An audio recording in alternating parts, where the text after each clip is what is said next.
Hello and welcome. So let's just jump right into one of history's most incredible and, frankly, unbelievable domino effects. We are going to connect the dots between two events that seem like they're worlds apart: the start of the American Civil War and the British takeover of Egypt. It's a wild story of global economics, unintended consequences, and how a single commodity can literally redraw the map. I mean, it sounds completely made up, doesn't it? How could a war in North America possibly be the direct cause of a huge European power colonizing a nation in Northeast Africa, like 20 years later? Well, that is the exact historical puzzle we are going to solve together right now. And trust me, the answer is just fascinating. So our story really begins with two explosions. The first, the Confederate bombardment of Fort Sumter in South Carolina back in 1861, which of course kicked off the Civil War. And the second, the British bombardment of Alexandria, Egypt in 1882, which marked the beginning of decades of British rule. And believe it or not, these two moments aren't just some historical coincidence. They are direct cause and effect.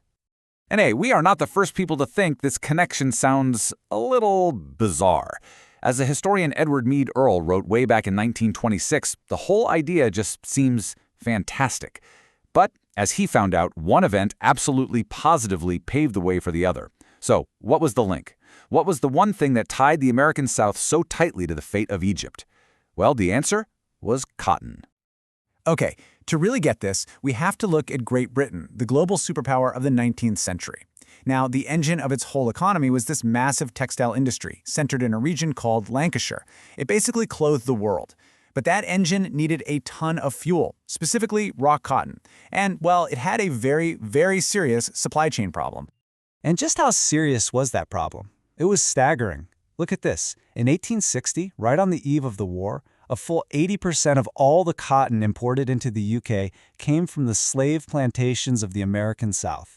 Think about that. Britain's entire industrial might was resting on this one single, and as it turns out, incredibly volatile source. And then Fort Sumter happened. The Union Navy set up a blockade of southern ports, and just like that, they turned off the tap. Suddenly, the raw material that fueled the biggest industry in the world was gone. This kicked off a massive economic crisis in Britain that they called the Cotton Famine. Mills shut down everywhere, and hundreds of thousands of people were suddenly out of work. You know, as the great Charles Dickens sharply pointed out, the British manufacturers had been warned about this over and over again. They knew they were too reliant on America, but they were, as he put it, so buried in the cotton, so buried in profits, they just couldn't imagine their main source ever drying up. So yeah, they were caught completely flat-footed. So what happens next? Well, with its mills grinding to a halt and its entire economy in peril, Britain starts this frantic, desperate search all across the globe. They needed a new source of high-quality cotton, and they needed it like yesterday. The hunt was officially on for the world's new cotton king. Now, the most obvious choice seemed to be India. I mean, it was already part of the British Empire, and it already grew cotton. It looked like the perfect solution, right? Well, as the folks in Lancashire soon found out, not all cotton is created equal. India turned out to be a massive disappointment. And the difference in quality was just stark.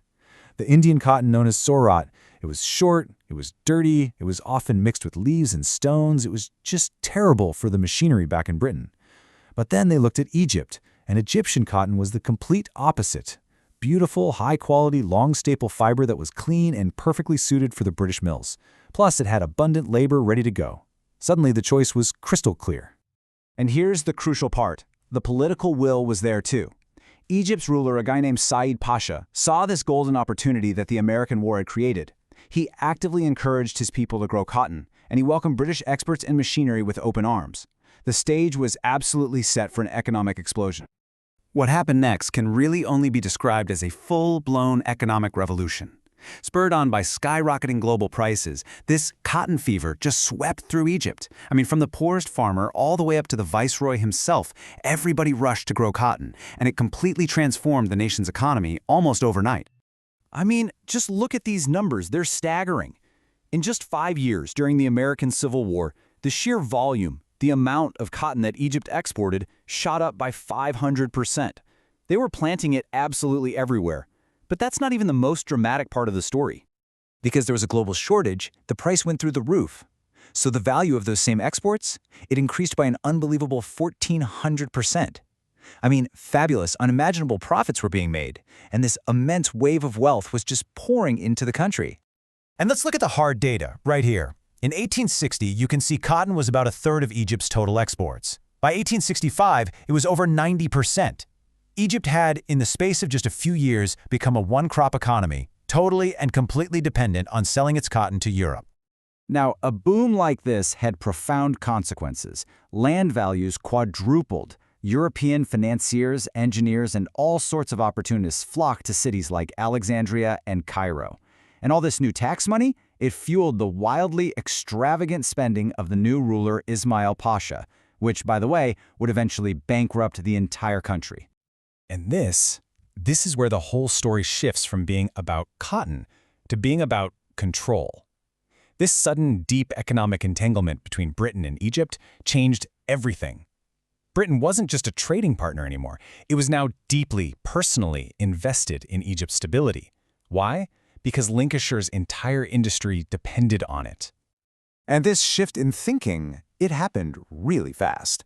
As early as 1865, the Westminster Review was already arguing that Egypt had basically become an informal colony of England. Its stability was now a matter of British national interest. You see, protecting the supply of cotton now meant protecting Egypt from itself, if they had to. And here's exactly how it all played out. After the Civil War ended, Egypt's cotton was still vital to Britain. By 1874, British manufacturers were so worried about mismanagement of the crop that they formally complained to their own government. And then, the final straw. In 1882, a nationalist uprising led by a man named Arabi Pasha threatened to disrupt the government and, critically, the cotton harvest. That was the trigger. And the newspapers of the day basically spelled out the motivation. The Manchester Guardian warned everyone that this uprising would damage the cotton trade and that it was imperative to end the crisis quickly. And so, citing the need to protect its economic interests and restore order, Britain sent in the Royal Navy, bombarded Alexandria, and began its 70-year occupation of Egypt. The dominoes had all fallen. So there you have it. From a shot fired at Fort Sumter, to a desperate global search for cotton, to an economic boom on the Nile, and finally to a military occupation. An absolutely unbelievable but true chain of events that shows how the demand for a single resource can completely reshape the world. It really makes you wonder, doesn't it? What are the cotton commodities of our own time? Things like microchips or rare earth metals or energy? The resources that are quietly creating the dependencies that will define the geopolitics of tomorrow.